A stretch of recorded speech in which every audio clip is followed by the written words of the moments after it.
Remue ménage. Remue ménage.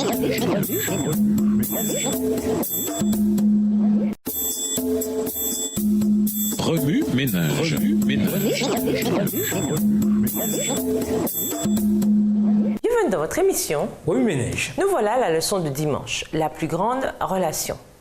Avec l'arrivée du Christ sur la terre, les perceptions que les êtres humains avaient de Dieu ont radicalement changé. La seule lumière véritable, Jean 1, le verset 9, a illuminé notre monde, révélant clairement le caractère d'amour de Dieu que Satan avait réussi à obscurcir.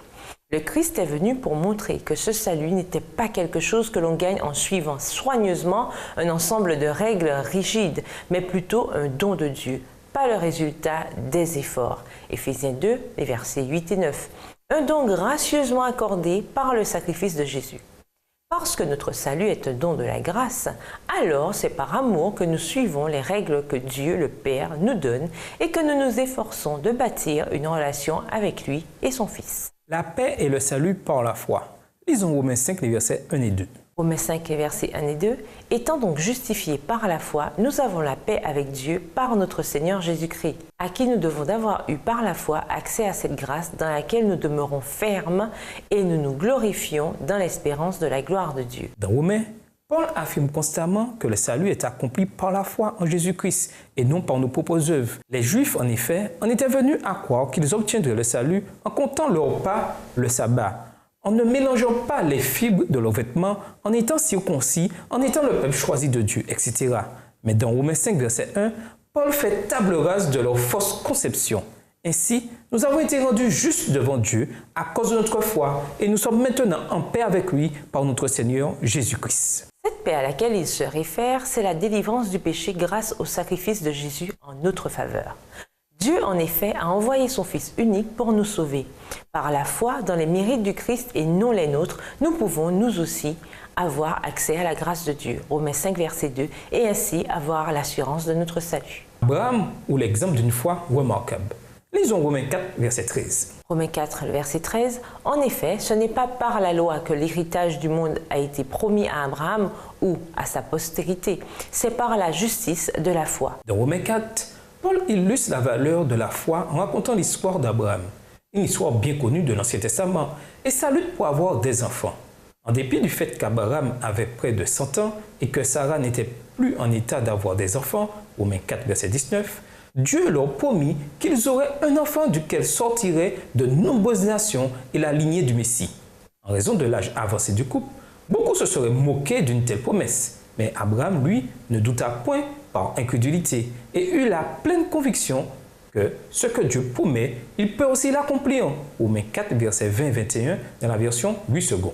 Paul illustre donc la puissance qu'engendre une foi forte et inébranlable en Dieu, ainsi que la confiance en sa capacité de tenir sa promesse. Abraham croyait au plan du Seigneur et suivit les instructions données. En se confiant à la capacité divine plutôt qu'en la sienne, il est devenu l'ancêtre de ceux qui recevraient le monde. Romains 4, verset 13, la première partie. Dieu a fait la promesse à Abraham, non parce qu'Abraham avait obéi à la loi, verset 13, deuxième partie, ou en d'autres termes en raison des œuvres d'Abraham, mais plutôt parce qu'il l'a considéré comme juste à cause de sa foi. Au verset 13, la troisième partie, c'est-à-dire parce qu'Abraham a cru. Paul se sert de la foi d'Abraham pour illustrer et confirmer à quel point la justice et la justification sont accomplies. Par conséquent, suivons l'exemple d'Abraham. Confions-nous dans le plan et la capacité de Dieu, même si tout cela semble impossible.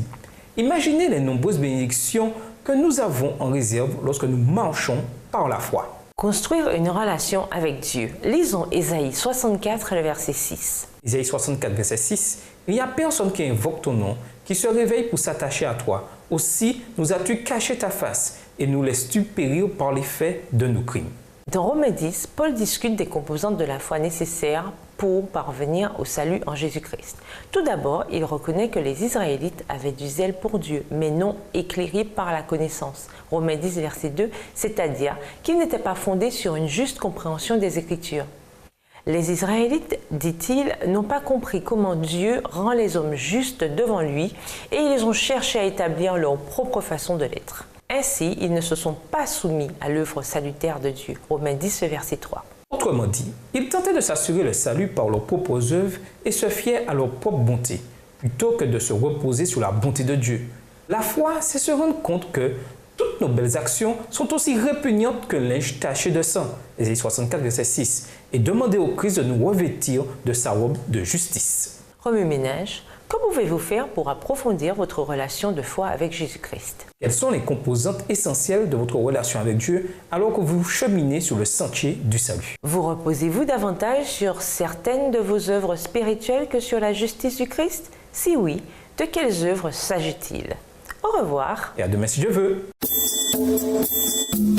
Remue-ménage. Remue-ménage.